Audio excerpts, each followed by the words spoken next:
Today on r/MaliciousCompliance. You want me to be more socially active? It. I'm from an Asian country and I've been living in a foreign country for some time and purchased my home here a few years ago. My hobby is play computer games and watch TV shows, and I've spent a decent amount of money to set up my home for it. I have the fastest internet plan, subscription to all major streaming services, etc. My daily life is work, grocery shopping, and home gaming. Every single day. My parents came at the beginning of the year to live with me as they want to experience the foreign life. They were disappointed when they found out their son does not have an active social life here and spend all his free time at home gaming.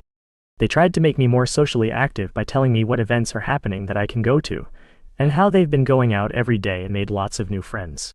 Well, not really. I know they only go to two places, the shopping center for grocery, or the local community center where there are a bunch of retired people from our home country. My parents don't speak English. I don't even think they know how to use the public transport here.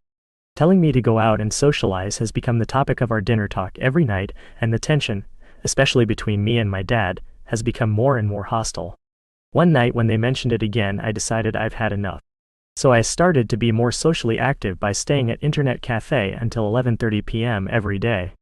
I also canceled the internet at home. They found out the internet is not working at home and notified me. I acknowledged it. They asked me, when is the internet coming back? I said it's not coming back. What? Why? Because I'm socializing every day. When I come home, I go to bed right away. When I wake up, I either go to work or go out socializing. I barely use internet at home, so why do I need it? 2 weeks later, Mom tells me they're going back home. For our next story. I can definitely get that sauce for you. I'm a server, and I take great pride in my ability to efficiently run my section. The key is maximizing each trip to and from the kitchen. So, rather than getting table 31, a refill, then table 32 more salt, then drop the check at 33, you check in at each table on your way to the back. Grab everything in one go and head out to the dining room, cutting down 3 trips to 1. As long as the customer trusts me to do my job, we're all going to have a great experience. That said, my biggest pet peeve is when a customer asks every employee that passes their field of vision for the same thing. For example, extra ranch. Why is it always extra ranch? I'm not talking about when you ask me for the ranch, then see me come from the back and it's clear I've forgotten it. I'm talking about when you ask me for more ranch, then 3 seconds later ask the food runner who just dropped off your fries for more ranch, then the manager who topped off your water for more ranch, then as the 3 of us are in the back clamoring for the squeeze bottle, like a bunch of religious zealots desperate to touch the hem of our ranch god's buttermilky robe, a 4th mother effing turns up telling us that table 32 wants more ranch. My malicious compliance in those moments is I make sure every single person that was asked drops their own ramekin of ranch off at the table. Then I come up last with the final ramekin and the biggest crap-eating grin you've ever seen. I completely ignore the fact that most of their table is now taken over with little dishes of ranch, rearranging some if need be to make room for my final contribution. Because hey, if you asked 4 people for ranch, you must want a lot of ranch, and isn't it great that you have it now? Meanwhile, the look of embarrassment or shame or even anger I get from the customer is enough to keep me from running headfirst, full speed into a brick wall the next time someone yells at me because their tuna poke appetizer has raw fish. Let's dive into our next story. Just put some salt in it. When I was young, think 5 to 6 years old, my parents had a "don't leave the table unless you've eaten all your food" rule. I was picky and I hated tomatoes. My mom would often make the rest of the family grilled cheese and tomato soup, but I would get chicken noodle. On this day there was no chicken noodle, so I got canned tomato soup. I told my mom before she served that I only wanted the grilled cheese. Honestly, a sandwich and a bowl of soup was too much for my tiny body anyway. She gave me both anyway. I moaned and groaned about how gross the soup was for a while. My mom told me not to get up until I finished my food. So I stayed at the table. An hour later, my mom walked in and found me still at the table. She asked why I was still there, and I reminded her that I wasn't allowed up until I eat and I didn't like the soup. She told me, just put some salt in it. Well, I was young. I didn't know the difference between salt and sugar. So I made an educated guess. My mom put a bit of the stuff in the white bowl into my cereal in the morning to make it taste better. That must be salt. I poured several teaspoons of salt into my soup. It was still gross. Okay, it must be the other one. I kept adding salt and tasting until the shaker ran out. The soup was even more gross. Gee, I wonder why. My mom came back in after another hour and again asks why I'm still there. I said, I tried adding salt. It didn't help. After 2 hours of refusing to eat the soup, my mom finally excused me. As I was leaving the kitchen, my mom shrieks and asks what I put in my soup and what is all this goop at the bottom of the bowl. I just told her you said to put some salt in it. On to the next story. Manager threatens to write me up with salary deduction if I won't give a doctor's note for asking my excess hours just because I am sick. So I, 30 female, has been working with this company for 3 years already. I work on retail and our managers are always micromanaging and will write us up each time even just by breathing. JK, but you can tell that's how they are up our nose all the time, especially I was once written up for eating during my lunch break in our shop. That's for another story. Now on to the original story. My day offs are scheduled every Thursdays and I was already feeling ill days before my day off. I had waited until my day off to rest and hope I could feel better, but when the end of my day off comes, I still feel sick, so I informed my boss if I can use my excess hours and not come to work the next day since I am so sick. Just for context, our company never pays for our overtime, but expects us to work 12 hours of every day, and per day, they will give us 2 hours excess, and since I never requested until that particular day, I had racked up 120 excess hours overtime, which can be used for day offs, etc.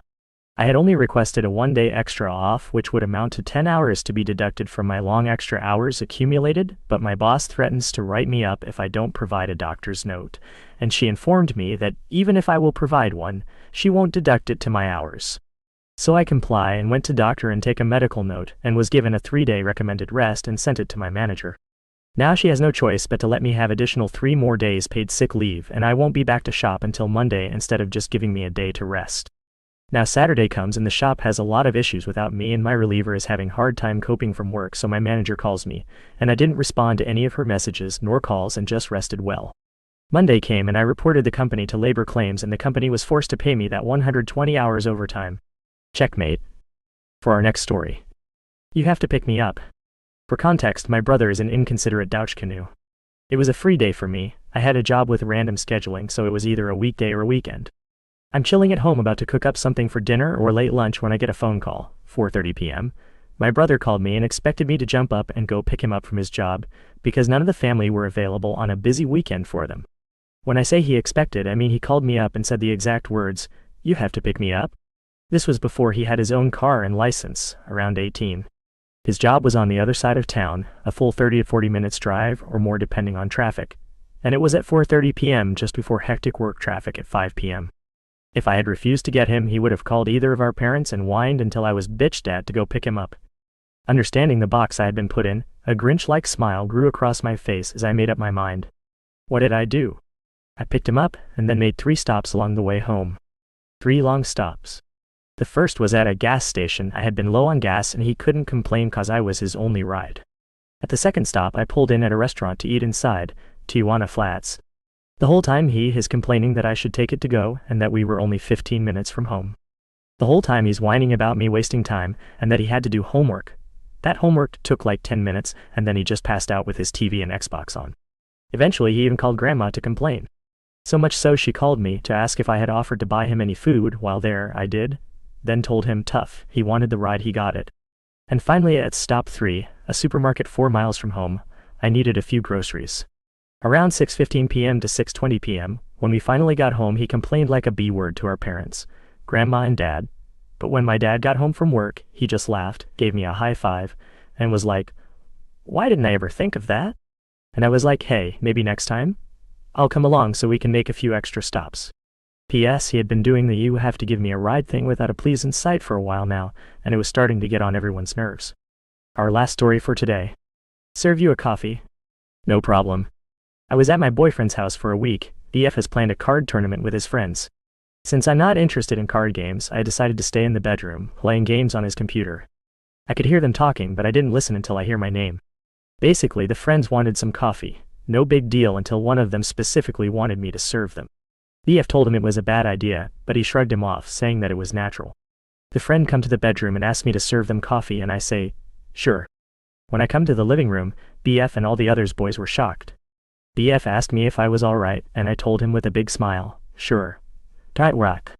BF started to try hiding a smile before telling his friend I shouldn't have to serve them in his home since I'm a guest too. The others' friends were awkward, but the one insisting on me serving them doubled down, saying he was right, and it's natural that as a woman I serve them. The group told him he went too far, but I agree with him. The place of a woman is in the kitchen, with fire, blades, household product clearly not meant to be swallowed. Do you want a classic coffee or an aromatic one? BF has hazelnut, Irish, and caramel coffee too. By the way, did you know that cyanide actually smells just like almond? Maybe that's why I never saw an almond coffee. We wouldn't notice if there is cyanide in it. BF burst out laughing, the friend was dumbfounded, and I just continue. They choose a classic coffee. Sugar with the coffee? When I think about it, the most used weapon by women is poison. You know that product, antifreeze, apparently it cannot be detected in the autopsy, that why he was so much uses to poison people, mainly husbands by their wife. The issues were so big that now we do a test specially to see if antifreeze is in the body. They choose no sugar. They ask that I change the subject, so I oblige. Did they know the movie Black Widow? The English title is Lamb to the Slaughter. A very old movie in black and white. It's about a wife who kills her unfaithful husband with a freezing leg of lamb with a hit on the head, just like a baseball bat. She then cooks the lamb and even gives it to eat to the police when they investigate. It's fascinating how she uses her environment, the kitchen, to commit a crime. Do you want a cloud of arsenic in your coffee? Oh, did I say arsenic? I'm sorry, I wanted to say a cloud of milk. Don't worry, it's just a little slip of the tongue because I talk about poison for a while now. Someone asked why women uses poison that much. I just answered. That makes sense after all, some men expect women to serve them and confidently eat everything they made. I don't know why, but at that very moment the friend rushed to the kitchen, escort me out and say he will make his own coffee. I asked if he was sure. After all, I don't mind, I still have a lot of funny stories to share. Is it because of the mention of arsenic and cyanide? Don't worry, I'm sure BF doesn't have that in his house. BF was trying to regain his breath while laughing. He managed to say, I told you so. I got forbidden to enter the kitchen until their friends left that day. I wonder why I would have made these coffees. I just wanted to share my interest on investigations and crimes. And those are all the stories we have for today. See you tomorrow.